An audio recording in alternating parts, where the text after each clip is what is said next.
शुक्राचार्य की ये बेटी देवयानी बड़ी लाडली थी और उसके लिए शुक्राचार्य किसी भी कीमत पर जा सकते थे। शुक्राचार्य रहते थे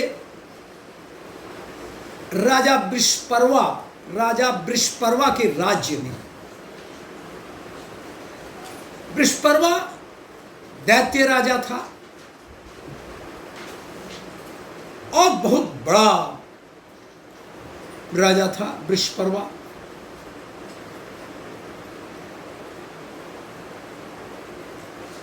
वृषपर्वा की बेटी थी शर्मिष्ठा।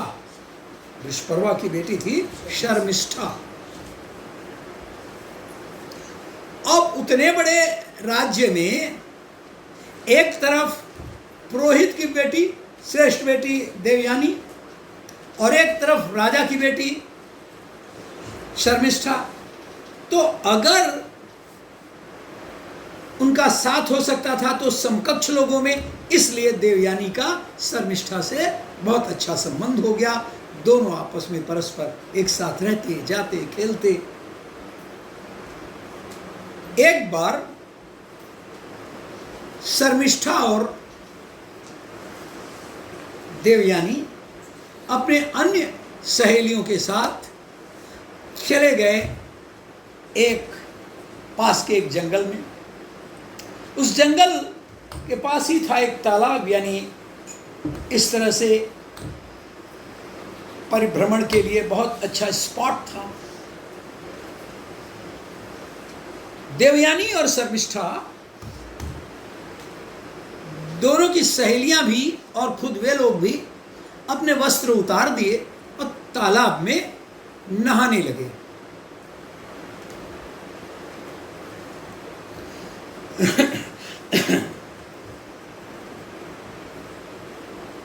अचानक कहते हैं कि नंदी बाबा का या कौन एक कोई बैल आया जिसके गले में घंटी थी। उसकी आवाज से ये सब लोग चौंक गए। शर्मिष्ठा, देवयानी, उनकी सहेलियां, जो याद करिए कि अभी नंगी थी, पानी में थी, तुरंत भाग करके बाहर आई और अपने कपड़े बदलने लगी। यही होता है, जल्दी जल्दी में शर्मिष्ठा ने देवयानी के कपड़े पहन लिए। वो जल्दीबाजी थी, नहीं समझ सकी कि मेरा है या देवयानी का है, और देवयानी के कपड़े पहन लिए। और देवयानी को तो ये था कि मेरे पिता से राजा वृषपर्वा भी डरते हैं, और कुछ तो उसके पास था ही, जो अहंकार। उसने शर्मिष्ठा को पकड़ा, झकझोरा, दुष्ट, नीच, तूने राक्षस कुल में जन्म लेकर के मेरे वस्त्रों को कैसे छुआ? तेरी हिम्मत कैसे हुई?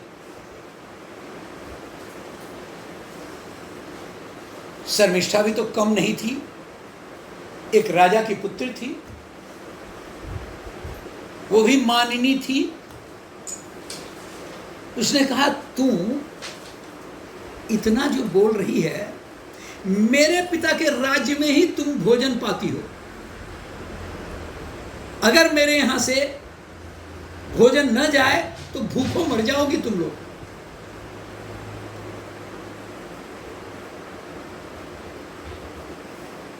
और फिर बहुत सारी बातें कही। इतना इसके बाद भी शर्मिष्ठा को क्रोध शांत नहीं हुआ। राजा की पुत्री देवयानी को क्रोध में आकर के उन्होंने धक्का दे दिया, और धक्का दे दिया तो वहीं पास में ही कुआं था, उस कुएं में गिर गई देवयानी। यही कहिए कि उसमें इतना पानी नहीं था कि डूब के मर गई।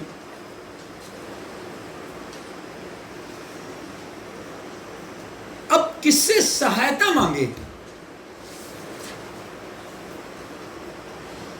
उस उस रास्ते से थोड़ी दूर पर चिल्लाती रही।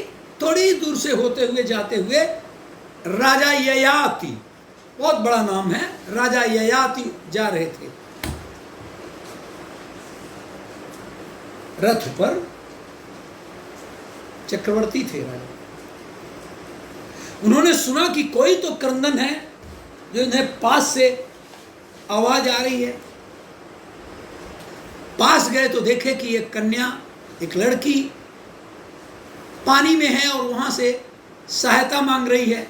इन्होंने अपना अंगरखा, क्या बोलते हैं, अंगरखा या जो भी दुपट्टा, और उसको कुएं में डाला, कहा पकड़ लो और तुम बाहर आओ कोशिश करके, और बाहर आ गई।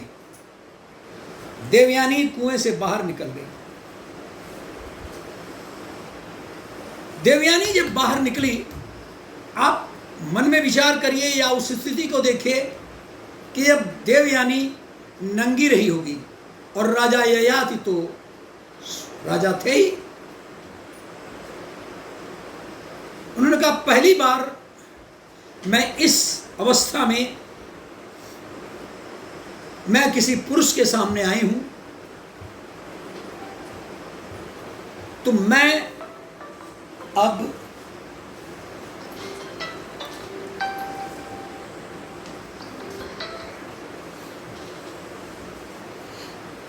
मैं आपसे विवाह करना चाहती हूं। उन्होंने कहा मैं क्षत्रिय और आप शुक्राचार्य की पुत्री, ब्राह्मण कन्या, हम लोगों में विवाह का तो कोई योग ही नहीं है। उन्होंने कहा नहीं, मैं शापित हूं। देवगुरु बृहस्पति के पुत्र कच्छ ने मुझे शापित किया है कि मैं अब किसी ब्राह्मण से विवाह नहीं कर सकती, तो इसलिए इसमें कोई दोष नहीं।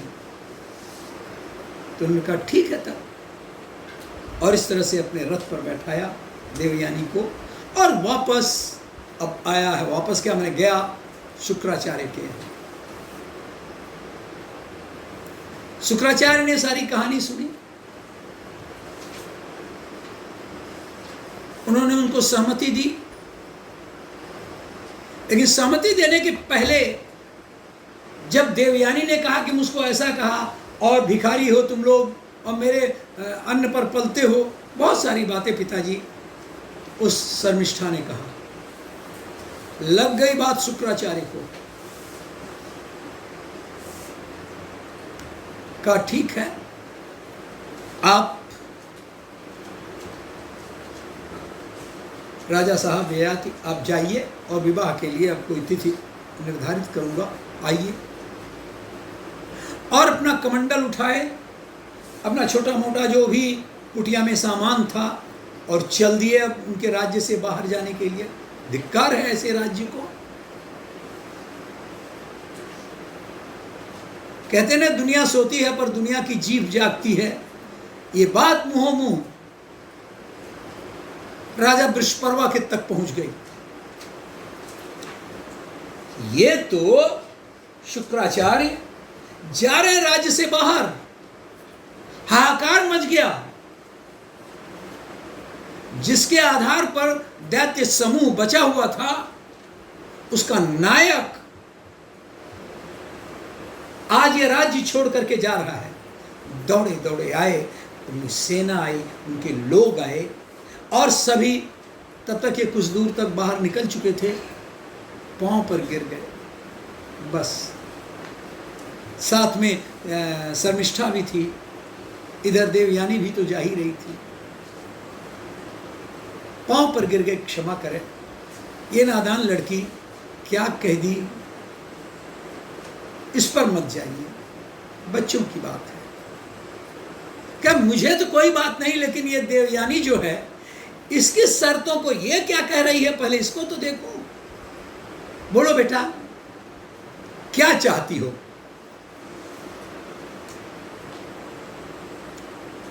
कहे कि शर्मिष्ठा अपनी तमाम सहेलियों के साथ, सैकड़ों सहेलियों के साथ जब मेरा विवाह हो, तो उसमें ये मेरी नौकरानियां बन करके चलें। समझ लीजिए, राजा की बेटी है वो शर्मिष्ठा, लेकिन राजकुल के लिए आवश्यक था। और शुक्राचार्य ने कहा यह भी देखना, जब विवाह का समय आ गया तो ययाति से बोला कि यह भी देखना, तुम्हारे साथ मेरी बेटी के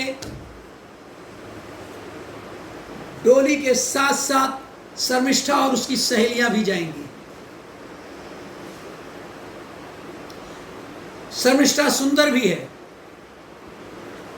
कहीं तुम अपना आचरण बदल मत देना, शर्मिष्ठा के प्रति तुम मोहित नहीं होना, केवल और केवल देवयानी ही तुम्हारी पत्नी के रूप में रहेगी। विवाह हो गया, तमाम इन दासियों के साथ यानी शर्मिष्ठा और उसकी सहेलियों के साथ राजा ययाति के महल में पहुंची। उनके पास महलों की क्या कमी थी, एक महल में शर्मिष्ठा, बाकी सब अन्य महलों में, और मुख्य महल में देवयानी, राजा ययाति। बड़े सुंदर ढंग से जीवन उनका बीतने लगा। इनसे भी 2 पुत्र हुए। देवयानी से खुशियों की कोई सीमा नहीं रही। राजा ययाति को एक उनके खानदान के लिए एक सहारा मिल गया, बड़े खुश थे। और राजा ययाति और देवयानी वहीं कहीं महल के प्रांगण में बड़ा आनंद ले रहे थे कि तब तक 2 बच्चे आ गए। देवयानी ने पूछा कौन हो तुम लोग यहां कैसे इस महल में आ गए? कहा मेरे पिता हैं राजा ययाति। कौन है तुम्हारी माता? रानी शर्मिष्ठा।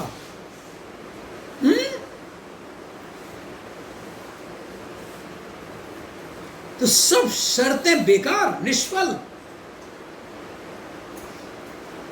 अब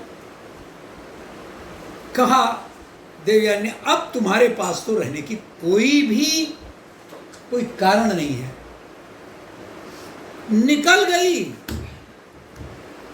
शुक्राचार्य के पास, पीछे पीछे राजा ययाति जैसा चक्रवर्ती सम्राट उनके पीछे पीछे हो गया। पहुंच गई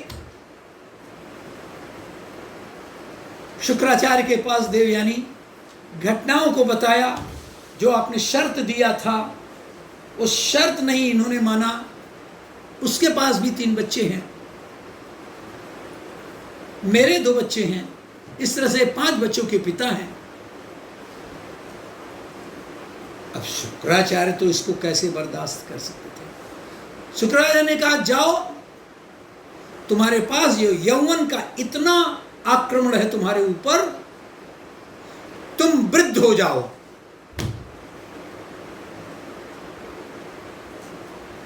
राजा ययाति तत्काल उनके चेहरे पर, उनके शरीर पर झुर्रियां आ गई, वो वृद्ध हो गए।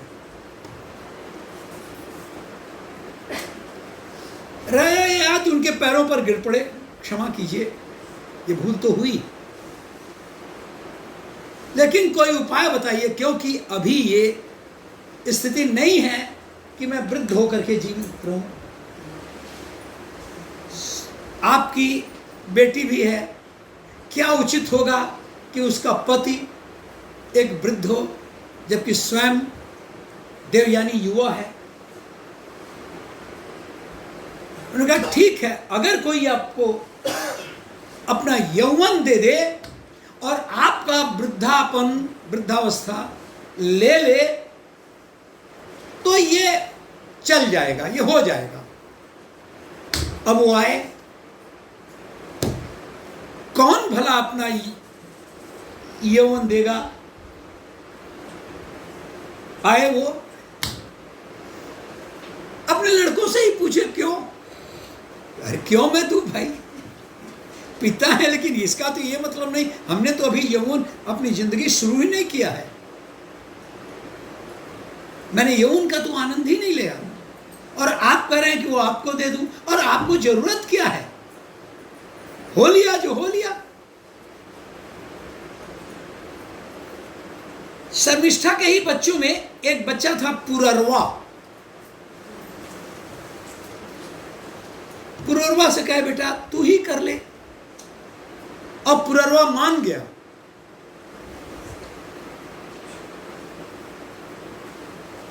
पुररवा मान गया, ठीक है पिताजी, तो इस आपके ही कारण, आपके ही रक्त के कारण तो मेरा शरीर है, मैं समर्पित करता हूं अपना यौवन आपको, और आपका बुढ़ापा मैं ग्रहण करता हूं। और इस तरह से पुररवा वृद्ध हो गया, और राजा ययाति पुनः युवा हो गए।